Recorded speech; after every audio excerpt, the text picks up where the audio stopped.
Chapter 1 ये video का part 1 है जिसमें हम इंट्रोडक्शन टू बायोलॉजी का पहला पार्ट डिस्कस करेंगे। इस वीडियो में हम लोग पहला पार्ट डिस्कस करेंगे फर्स्ट चैप्टर का which is introduction to biology. जैसा कि मैं आप लोगों को पहले भी बता के आ चुकी हूँ। पहले हम डिस्कस करेंगे व्हाट इज साइंस, फिर व्हाट इज बायोलॉजी, फिर माइक्रोबायोलॉजी के बारे में हम लोग पढ़ेंगे, फिर study of biology provides information about यानी कि बायोलॉजी हमें क्या क्या मालूमात देती है। उसके बाद हम ब्रांचेस पढ़ेंगे बायोलॉजी की और उसका लिंक दूसरे साइंस से क्या है। पहले हम साइंस की डेफिनेशन के बारे में पढ़ेंगे कि साइंस होती क्या है। What is science? The word science is a Latin word means to know, यानी कि ये लैटिन जुबान से लिया गया है अल्फाज और इसका मतलब है टू नो यानी कि जानना, इंसानों के बारे में जानना, उनकी जिंदगी के बारे में जानना, इन सबको हम साइंस कहते हैं। Science basically is a way of knowing. Science हमें ये बताता है कि लिविंग थिंग्स जो है हमारी जमीन पे वो बनती कैसे हैं, उनके अंदर क्या क्या प्रोसेसेस होते हैं कि वो आराम से अपनी जिंदगी गुजार सकें, और लिविंग थिंग्स जो है नॉन लिविंग थिंग्स से कैसे डिफ्रेंशिएट होती हैं और ये आपस में कैसे इंटरेक्ट करते हैं और न्यू ऑर्गेनिजम्स कैसे बनते हैं, ये सब हमें जो है वो साइंस बताती है। उसके बाद बायोलॉजी, ये बेसिकली साइंस की ब्रांच है। और what is biology? Branch of natural science that deals with the study of living organisms and different phenomena of life, यानी कि लिविंग ऑर्गेनिजम्स के बारे में ये बताती है बायोलॉजी, और उसकी लाइफ जो लिविंग ऑर्गेनिज्म की जिंदगी है उसमें क्या क्या फिनोमेना होते हैं, क्या क्या प्रोसेसेस होते हैं, उसके बारे में हमें बायोलॉजी बताती है। Divided into two main branches, zoology और बॉटनी। बायोलॉजी दो मेन ब्रांचेस में डिवाइडेड है, एक जूलॉजी जिसमें हम एनिमल्स के बारे में पढ़ते हैं and botany is basically study of plants.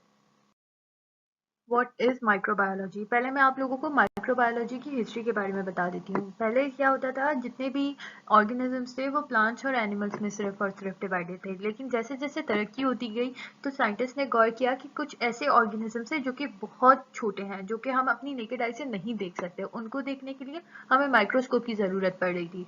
तो जिसकी वजह से साइंटिस्ट ने उनका एक अलग ही जो है वो ग्रुप बना दिया, जिसकी स्टडी को हम माइक्रोबायोलॉजी कहते हैं। इसकी डेफिनेशन ये होती है, study of all the small usually microscopic organisms is called microbiology, यानी कि वो सारे ऑर्गेनिज्म जो कि बहुत छोटे होते हैं, जिनको देखने के लिए हमें माइक्रोस्कोप की जरूरत होती है, वो सारे ऑर्गेनिजम्स के बारे में पढ़ना माइक्रोबायोलॉजी कहलाता है। Now study of biology provides information about, यानी कि बायोलॉजी हमें क्या क्या मालूमात देती है। पहला पॉइंट है various kinds of living organism existing on earth, यानी कि कितने डिफरेंट डिफरेंट काइंड्स होते हैं एक ऑर्गेनिज्म के जो कि हमारी जमीन पे पाए जाते हैं, जैसे कि जानवर हो गए, इंसान हो गए, परिंदे हो गए, कीड़े हो गए। तो ये सारी डिफरेंट टाइप्स हैं, तो ये हमें बायोलॉजी प्रोवाइड करती है। उन relation of existing organisms with extinct organisms, यानी कि जो एग्जिस्टिंग ऑर्गेनिजम्स है, जो अभी प्रेजेंट है, जो अभी जिंदा है हमारी जमीन पे ऑर्गेनिजम्स, उनका पुराने यानी कि एंशिएंट ऑर्गेनिजम से क्या रिलेशन है, वो हमें बायोलॉजी प्रोवाइड करता है।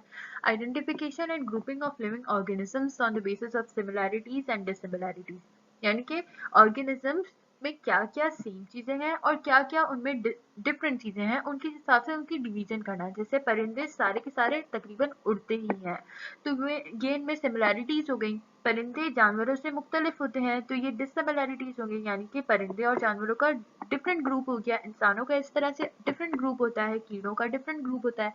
तो ऐसे कि हमें बायोलॉजी बताता है कि किसका क्या ग्रुप है। Structure and function of an organism, एक ऑर्गेनिज्म कैसे बना हुआ है वो हमें बायोलॉजी प्रोवाइड करता है, और उसके क्या क्या डिफरेंट काम होते हैं। फिर पॉइंट आता है inheritance of characters from one generation to next, यानी कि जैसा कि हम लोगों को पता है कि एक सेल के अंदर क्रोमोसोम्स होते हैं, उसमें जीन्स होते हैं जिसमें सारी सेल की इंफॉर्मेशन होती है, तो वो उसका एक जो है पेरेंट से ऑफ स्प्रिंग तक कैसे ट्रांसफर होता है, ये भी हमें बायोलॉजी प्रोवाइड करती है।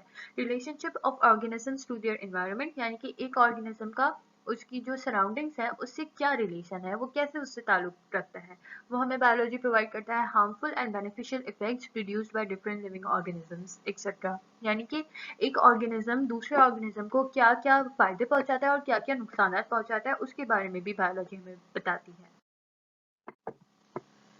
ब्रांचेस ऑफ बायोलॉजी, पहली ब्रांच है मॉर्फोलॉजी। मॉर्फी का मतलब होता है फॉर्म, यानी कि समथिंग रिलेटेड विद फॉर्म।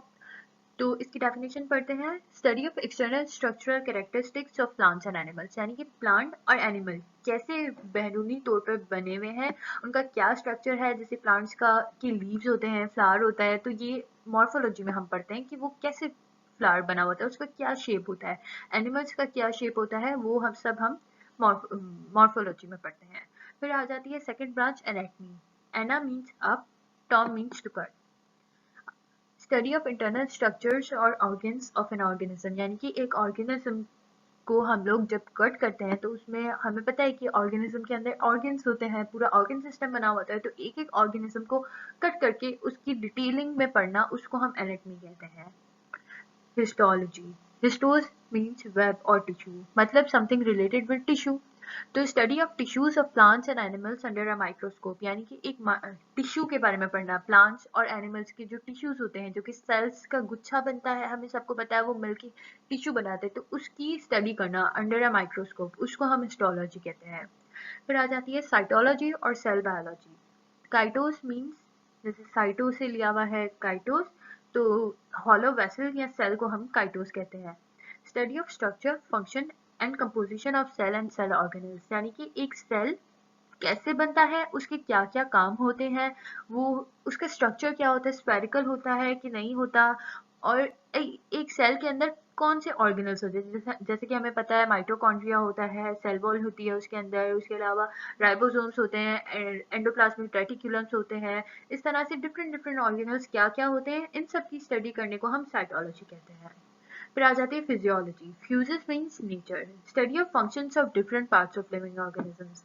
अच्छा, एनाटॉमी में हमने ये पढ़ा कि उन स्ट्रक्चर्स के बारे में पढ़ना, इंटरनल स्ट्रक्चर्स या ऑर्गन्स के बारे में पढ़ना। लेकिन फिजियोलॉजी में ये होता है, उन जो पार्ट्स होते हैं, डिफरेंट पार्ट्स होते हैं एक लिविंग ऑर्गेनिज्म के, यानी कि ऑर्गन्स जो डिफरेंट होते हैं, जैसे कि लिवर हो गया, किडनी हो गई, तो उनके फंक्शंस के बारे में पढ़ना कि वो क्या क्या काम करते हैं, उसको हम फिजियोलॉजी में पढ़ते हैं। जैसे हमें पता है हार्ट ब्लड को पंप करता है, तो वो हम फिजियोलॉजी में पढ़ते हैं। इकोलॉजी, ओइकोस मीन्स होम, यानी कि something related with home. Study of relationships of living organisms with each other and with your non living environment, also called environmental biology. यानी कि एक ऑर्गेनिज्म का दूसरे ऑर्गेनिज्म से क्या ताल्लुक है, उसके बारे में हम इकोलॉजी में पढ़ते हैं। और उनका अपने जो नॉन लिविंग एनवायरनमेंट है, यानी कि उसकी जो सराउंडिंग्स हैं जिसमें वो ऑर्गेनिज्म रहता है, उसका उससे क्या रिलेशन है। जैसे कि हमारा प्लांट से रिलेशन है, यानी कि एक लिविंग ऑर्गेनिज्म का दूसरे लिविंग ऑर्गेनिज्म से रिलेशन है। प्लांट्स कार्बन डाइऑक्साइड जो है वो इनहेल करते हैं और ऑक्सीजन एक्सहेल करते हैं, जिसकी वजह से हम ऑक्सीजन आराम से वो है इनहेल कर सकते हैं। ये हमारा लिविंग ऑर्गेनिज्म से रिलेशन हो गया। और नॉन लिविंग एनवायरनमेंट से हमारा कैसे रिलेशन है, जैसे एयर हो गई, वाटर हो गया, तो ये सब हम इकोलॉजी में पढ़ते हैं, इसको हम एनवायरमेंटल बायोलॉजी भी कहते हैं। Embryology. Embryon means embryo. Study of developmental changes after zygote formation up to an organism is formed. Also called developmental biology. यानी कि जब हमें पता है कि एक स्पर्म और एग की फ्यूजन होती है, उसके बाद जायगोट बनता है। तो जायगोट बनने के बाद जब तक ऑर्गेनिज्म बनता है, तब तक जितने भी स्टेजेस आते हैं, यानी कि उसमें जो जो चेंजेस आती हैं, उन सब के बारे में पढ़ने को हम एम्ब्रियोलॉजी कहते हैं। और उसमें डेवलपमेंट होती जाती है, तो जिसकी वजह से हम उसे कहते हैं डेवलपमेंटल बायोलॉजी। फिर आ जाती है taxonomy. Taxis means grouping and norms means laws related to naming. Study related to description, identification, classification and scientific naming of living organisms according to their similarities and dissimilarities. यानी कि वही बात आ गई कि एक ऑर्गेनिज्म की डिवीजन उनकी same बातों की वजह से, और उनकी उनमें क्या क्या डिफरेंट चीजें हैं, उस हिसाब से उनकी डिवीजन करना। जैसे इंसान हो गए, जानवर हो गए, परिंदे हो गए, कीड़े हो गए, माइक्रो ऑर्गेनिजम्स की एग्जांपल दे दी मैंने अभी आपको, तो वो सब डिवाइड हुए हुए हैं अपने अपने क्लासेस में, तो वो हम उसके बारे में जो पढ़ते हैं वो टैक्सोनॉमी में पढ़ते हैं। Genetics, genesis means origin.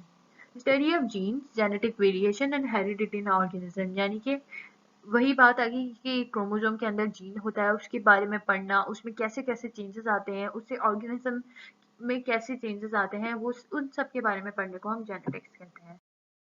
Palaeontology, palaeos means ancient and ontos means being organisms, यानी कि एंशिएंट ऑर्गेनिजम्स।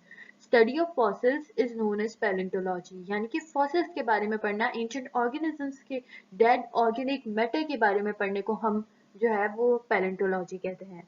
पैलियोबॉटनी, और पैलियोजूलॉजी।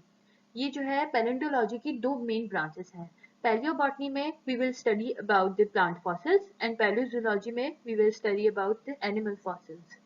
Biochemistry, study of chemical aspects of living organism, यानी कि इंसान के अंदर कौन कौन से केमिकल रिएक्शंस होते हैं, क्या क्या केमिकल प्रोसेसेस होते हैं, खाना कैसे डाइजेस्ट होता है, HCl कैसे स्टमक से प्रोड्यूस होता है, उन सब के बारे में पढ़ने को हम बायोकेमिस्ट्री कहते हैं। फिर आ जाता है biotechnology, study of processes involving living organisms being used to make useful chemicals and products और to perform an industrial task, यानी कि एक ऑर्गेनिज्म को हम इस्तेमाल करते हुए उसमें से कैसे ऐसी चीज़ें बनाएंगे, कैसे ऐसे यूजफुल केमिकल्स वगैरह या प्रोडक्ट्स बनाएंगे कि दूसरे ऑर्गेनिजम्स को फ़ायदा पहुंच सके या कोई हम इंडस्ट्री में उसको काम ला सकें, तो उसकी बारे में स्टडी करने को हम बायोटेक्नोलॉजी कहते हैं। जैसे हम इसकी एक एग्जांपल ले लेते हैं, बैक्टीरिया लिविंग ऑर्गेनिज्म है, उसमें से इंसुलिन बनती है, तो वो इंसानों को मदद करती है, डायबिटिक पेशेंट्स को हेल्प करती है, तो वो सब हम बायोटेक्नोलॉजी में पढ़ते हैं। Biology and it's link with other sciences, यानी कि बायोलॉजी का और साइंस की दूसरी ब्रांचेस का आपस में क्या रिलेशन है। बायोकेमिस्ट्री, केमिस्ट्री और बायोलॉजी का relation, study of chemical and physico chemical processes and substances that occur with in living organism, यानी कि इंसान के अंदर या लिविंग ऑर्गेनिजम्स के अंदर कौन कौन से केमिकल्स रिलीज होते हैं और उनका क्या क्या आपस में रिएक्शन होता है, उसकी स्टडी को हम बायोकेमिस्ट्री कहते हैं। जैसे इंसानों की एग्जांपल ले लेते हैं कि हमारे स्टमक से HCl रिलीज होता है, फिर वो डाइजेशन में हेल्प करता है, हमारे अंदर गैस्ट्रिक ग्लैंड्स होते हैं, अपने अपने केमिकल्स रिलीज करते हैं, फिर उनका क्या प्रोसेस होता है, ये सब हम बायोकेमिस्ट्री में पढ़ते हैं। बायोफिजिक्स, यानी कि फिजिक्स और बायोलॉजी का relation, study of science of the application of the laws of physics to biological phenomena, यानी कि फिजिक्स के जो लॉज होते हैं वो जानदार की जिंदगी पे कैसे अप्लाई होते हैं, उसके बारे में पढ़ने को हम बायोफिजिक्स कहते हैं। Biometry, branch of mathematics where data and measurements related to living organisms are dealt with, यानी कि एक मैथमेटिक्स के जो डेटाज होते हैं पूरे या मेजरमेंट्स वगैरह होती हैं वो एक जानदार की जिंदगी पे कैसे अप्लाई होती हैं। जैसे कि हम एक एग्जांपल दे देती हूँ, जैसे हम लोग दूध लेने जाते हैं तो हम कहते हैं इतना किलो दूध, 2 किलो दूध, 3 किलो दूध लाना है, या तो फिर हम भागते हैं तो हम इतने किलोमीटर्स भागे हैं और इतनी कैलोरीज हमारी बर्न हुई हैं। तो ये जो है इंसानों का रिलेशन और मैथ्स का रिलेशन है, तो उसके बारे में पढ़ने को हम बायोमेट्री कहते हैं। Behavioural biology, study of change in activity of an organism in response to a stimulus, यानी कि एक ऑर्गेनिज्म को एक्सटर्नल स्टिमुलस से कैसे उसकी एक्टिविटीज में चेंज आता है। जैसे कि एक एग्जाम्पल आपको देती हूँ, जैसे कि हम कोई अचानक से तेज रोशनी हमारी आंखों पे पड़े तो हम फौरन से आंखों के ऊपर हाथ रख देते हैं, या तो फिर कोई तेजी से